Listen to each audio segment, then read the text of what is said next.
Yes, people, it's your boy Ashmatic on Spurs Kings TV. Straight up with a new edition. We're gonna talk straight about Gibbs-White. He's the guy at the moment. I want to get into it. He's been a player I've been looking at for many, many years now. And we finally looks like we're gonna get that one over the line.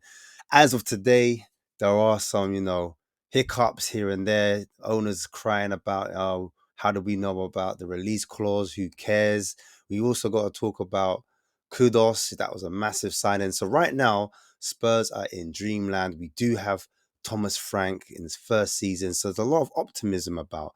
And there's a lot of rumors about the change of board and who's going to be coming in, how much injection, naming rights, etc., etc.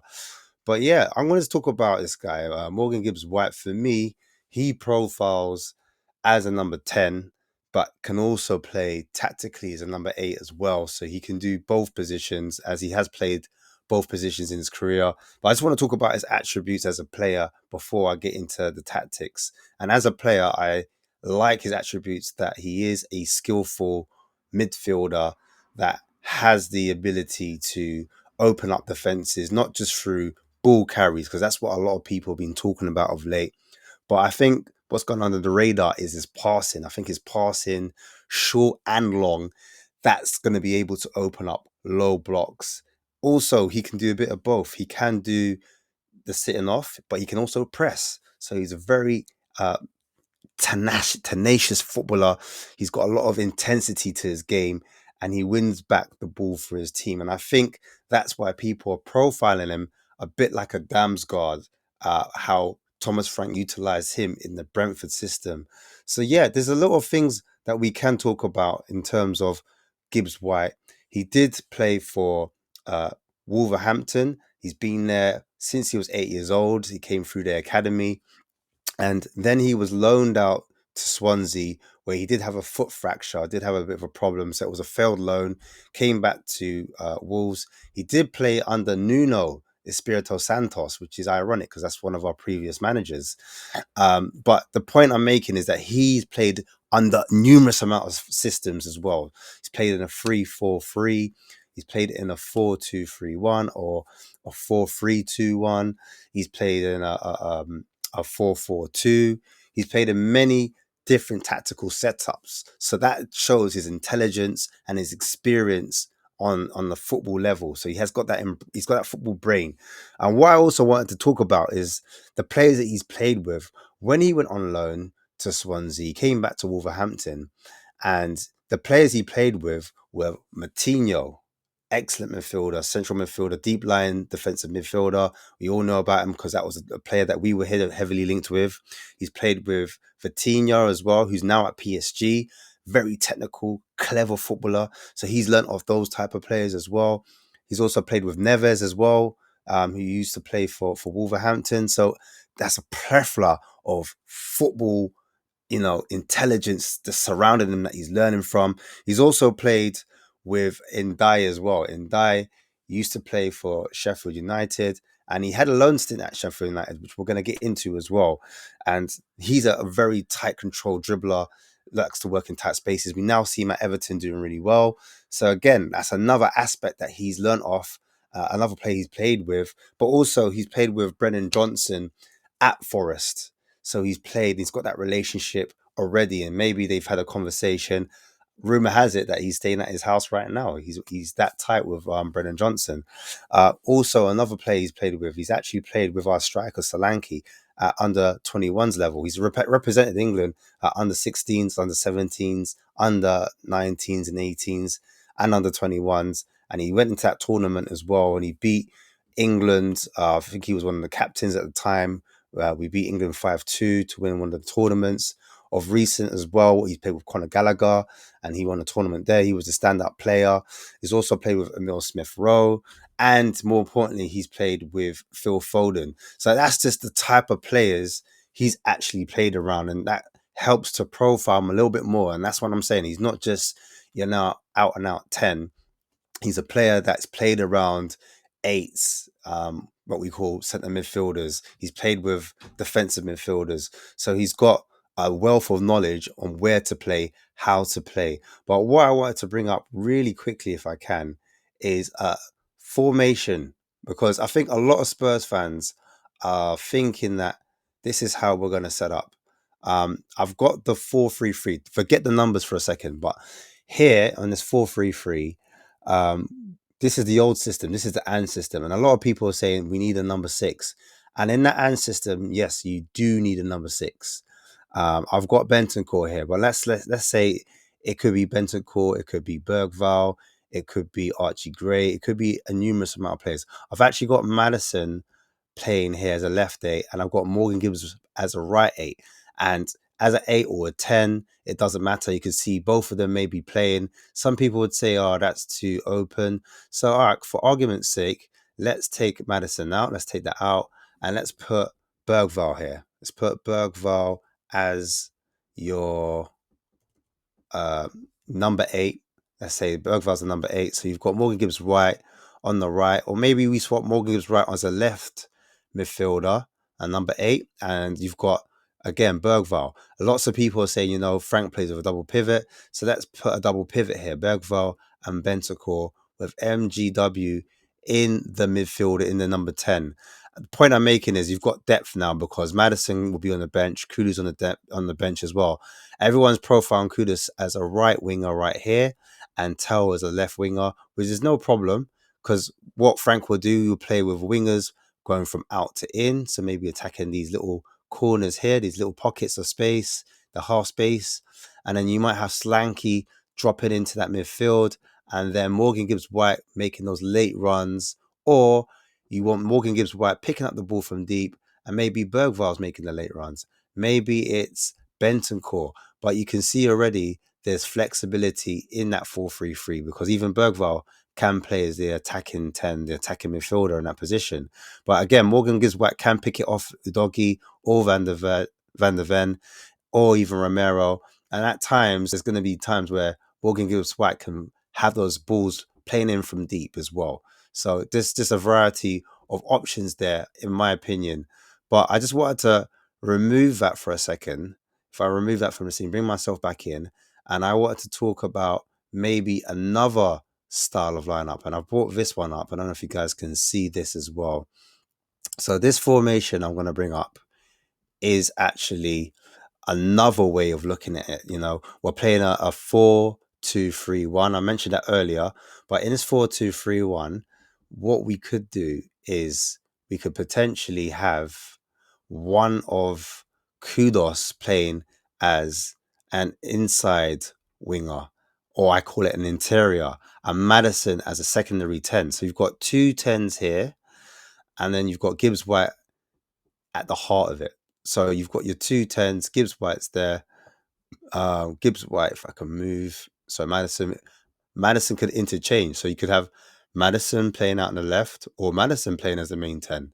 Maddison could be the main 10 here. And you could have Gibbs-White interchanging. So now you've got Maddison in the middle. Or we've seen a lot, Solanke dropping in deep and then Maddison making those late runs into the box, vice versa. Maddison dropping over here and Gibbs-White making those late runs. Or what we could do, for example, let's just have it like this. Let's have Gibbs-White where he's meant to be and Solanke here. And you've got the number 10 where you want him to be. Solanke doesn't do this dropping in anymore because you've got 3 players that can hold on to the ball. 3 players that can retain possession. And that means Solanke now, he can have this free reign of the box. He hasn't got to do so much work and he's not going to be too tired when he comes into that position. He's not going to have to do so much running. Kudus again in the corner. Maddison maybe arriving a little bit late there. Feeding Solanke. Do you know what I mean? It's just another flexibility. So we've got to think about fluidity in some of these positions, in my opinion. So that's why I wanted to bring up how I saw it. It's not necessarily that we're going to play like that. I just thought it's another angle, something else we could look at. But yeah, I want to also bring up a little video if I can. I made a little video on Gibbs-White. I'm a massive fan. As I said, I've done about 2 videos. So guys, if you want to check back for my older videos on Gibbs-White, please do look back for those videos. But here is another video. I'm going to add it to the scene now. And Morgan Gibbs-White He was 50 million, but we know it's 60 million release clause has been hit. So that should be done in a matter of days.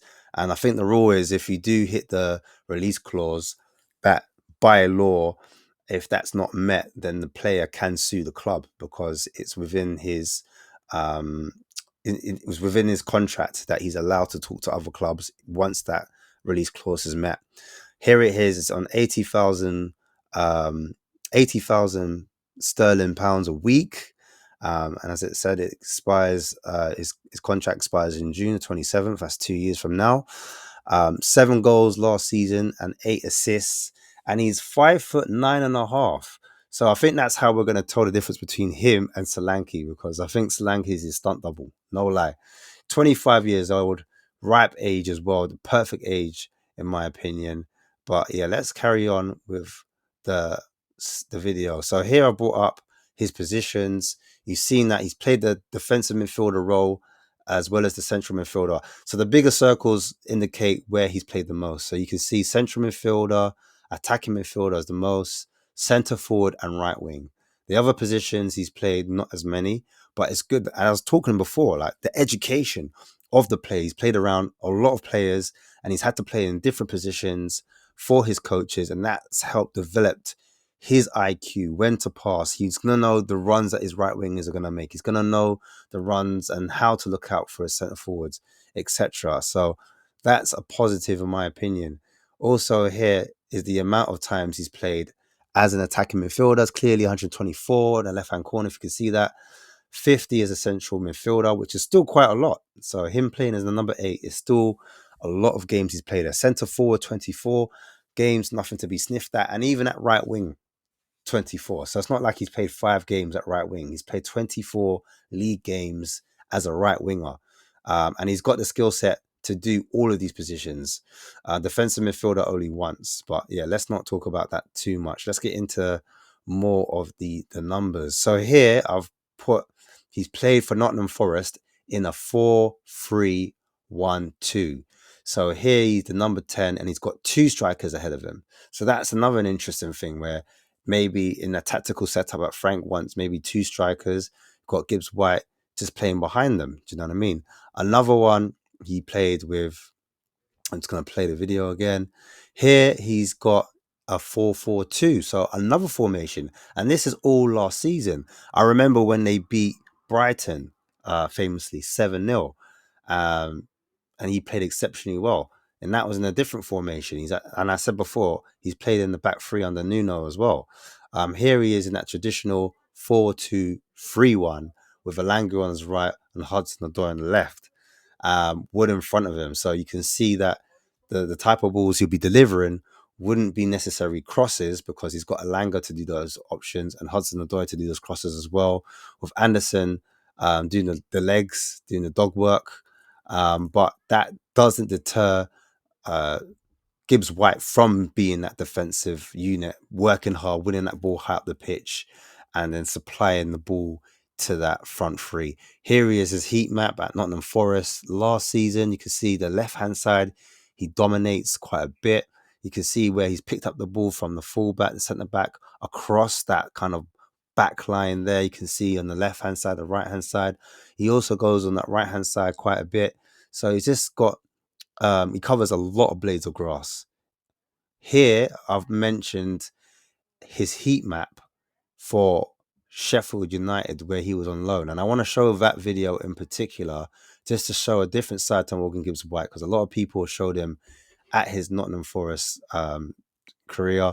But I want to show him when he was 21 years old and 20 years old when he was at Sheffield United, a similar age to Matthias Tell. So I thought it was important to show the level and his skill level at that age so we can compare and see how good he is. Here's some of his FBref stats. You can see his assists, a 73 percentile against other attacking midfielders over across the top 5 leagues in Europe. And this is per 90 minutes, so it's not done per game, it's done per 90. Shot creation actions, passes attempted stand out, and so is pass completion as well. But the best thing about him is his progressive passes. Progressive passes are really, really high. And I'm going to show his aerial challenges one really high as well. Clearances, interceptions, top. So interceptions meaning that he can read the game really well. Let's get into the video itself. Some more stats as well. Goals and assists last season, just one behind Erebeche Aze, so we can put the tissues away in terms of tiers. He's only got one less than him, and Morgan Rogers with 18, so he's third. He's in good league. And Damsgaard, who was at for Thomas Frank, he's ahead of him in terms of contributions, ahead of Kulusevski, who was one of our players that he was doing quite well for us. And again, Alexis McAllister, he's ahead of him in terms of actual goals and assists. Then I've gone non-penalty expected goals. The reason why I've done the non-penalty expected goals is because, you want to see how good your player is in goal scoring opportunities. How close are they to the goal? How many chances are they having in areas? So a hard area, they would say, which is a low non-penalty expected goal, would be outside the box. So if he's shooting outside the box, or if there's three players in front of him, if it's a 1v1, that's going to be a higher level of an outcome. He's more expected to score. So he's arriving in the right position in the box, right areas. Obviously, Eze's top, Rogers is second, but Gibbs-White's not far behind, and he's ahead of Kulusevski, Damsgaard, and McAllister. Also, I did it against non-penalty expected goals versus actual shots, and he's actually second. So the goals he hasn't scored versus the shots, that would tell me that he should be actually scoring a little bit more. So he could actually, if he overperforms his expected goals, he could actually be scoring more. He should be scoring more than like your Eze's, because he's getting in better positions. So maybe he just needs some refinement, and we'll get into that a bit more. But he's got a good strong foot, and he's got a good weak foot finish. And these finishes here I'm going to show, they're just different finishes. Like there's from outside the box. Here he is arriving into the box again, arriving into the box, late finish. Here's the aerial finish again, power he goes for in there, goes around the keeper, different type of finish, cuts inside on his stronger foot, just goes wide the post. That's improvisation finish for a back heel, stabs it in the back of the net. So here you can see clearly he's got different types of finishes, scrappy ones, overhead improvisations, first time finishes inside of the boot here. Lovely finish, finds the corners. But yeah, here's the next bit where we're looking at his final third. So his passes into the final third. He ranks second in this particular mini league that I've done, just underneath Damsgaard. So his progressive passing, his passes into the final third. And this is why people were saying, we need a six, we need a passer. He can pass from deep. He's actually doing it at the moment. He's doing those passes. He's opened up the pitch. He's doing switches to play. But more importantly, he's doing those final third passes to hurt teams. And also progressive passes just underneath McAllister and Damsgaard there. He's an elite level, ahead of Kulusevski, ahead of Rogers, and more importantly, ahead of Eberechi Eze, showing a different side to his game. I think that's very important to mention. And again, through balls, he's third, just behind Rogers and Damsgaard. He's in good company, not far behind both of them. Obviously, Damsgaard's miles ahead. And again, switches of play. I've mentioned that earlier. Switching of play, that's something that Spurs were at the bottom of the table. The ability to switch the play, to open up the pitch where 3 or 4 players are crowded on one side, and then you've got a player that can get on the ball, get his head up, and fire that ball into one of our wingers that are making a diagonal run from out to in, or just firing it into a fullback, and it opens up the pitch. So imagine Morgan Gibbs-White on that left-hand side. He switches the play, and then he finds someone like Kudus. That'd be great. Here we go again. Little turn, little pivot, and he finds a player. Here he goes across the player. Then he finds that little diagonal ball into the box. Lovely weighted cross in there. Good weight of pass into the box, into dangerous area. He always gets his head up, finds his teammate, very unselfish. And again, skips past player and lets his teammate put it into the top corner. Through ball, lovely weighted pass as well. It's got a good weight of pass. It's one thing I do recognize as well. Here he does, chops that player, and then he finds his player at that penalty spot. Good whipped cross, good pace, hard to defend those type of crosses with a lot of pace. Here's a corner, he whips it in. I've circled that again, circled that one as well. Good crossing ability as well. So that's something that's going to add to Spurs' game. We've got a good cross of the ball. nice little diagonals, little through balls, little chops, and I showed it again. Progressive carries again, like the stats between his progressive carries and his dribbles aren't as high, but I think the reason why is because maybe he had runners like Alanga and he had dribblers like Hudson-Odoi. So maybe that's why his numbers aren't too high. But we know from the eye test, progressive carries and dribbles, he's actually got that in abundance. Here he is, little Cruyff turn, turns back again, then finds a player. And you can see when he beats a player, he often wants to, pass it to a teammate. He doesn't want to take too many touches. He does a little skill, a little action, and then he beats a player and then he passes it.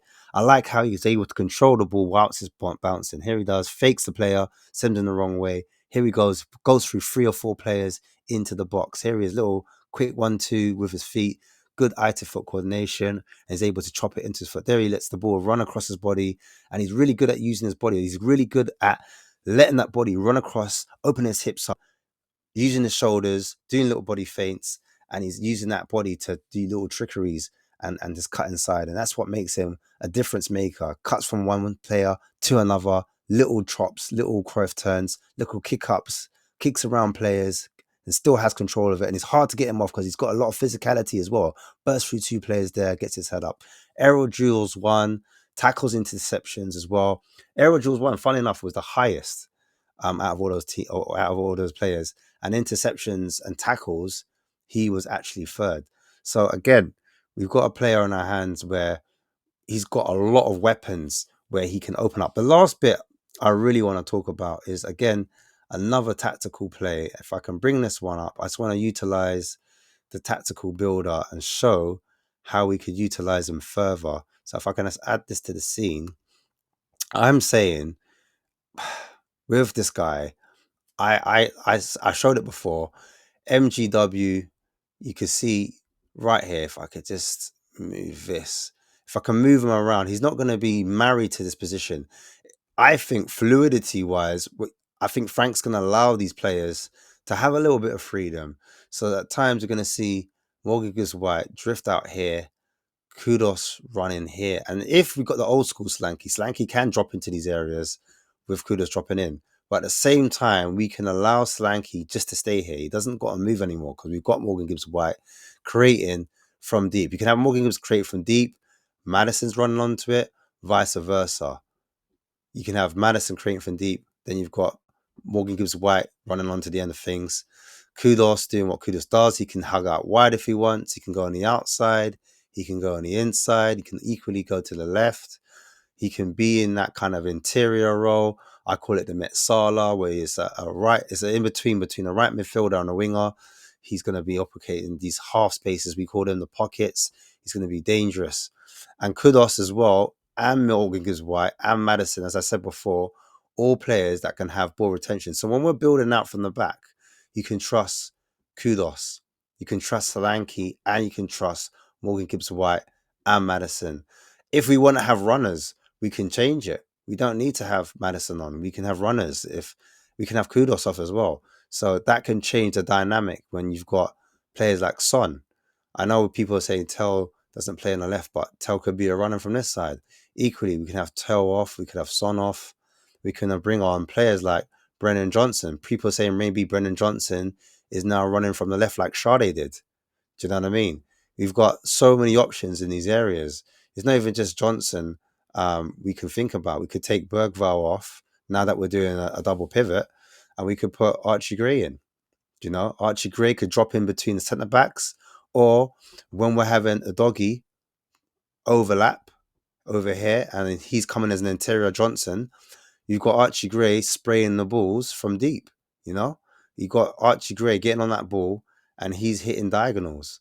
So if I could just show this one quickly, little arrow, and just show Archie Gray hitting that diagonal, finding a Johnson, or better yet, you've got a runner in Morgan Gibbs-White, and he's switching it out to a Morgan Gibbs-White. You know, he's doing a nice whipped ball here. Equally, you could have not just Archie Gray doing those balls. You can also have Porro. Porro could get onto those balls. He could be firing from deep. You've got Romero as well. He can be a line breaker.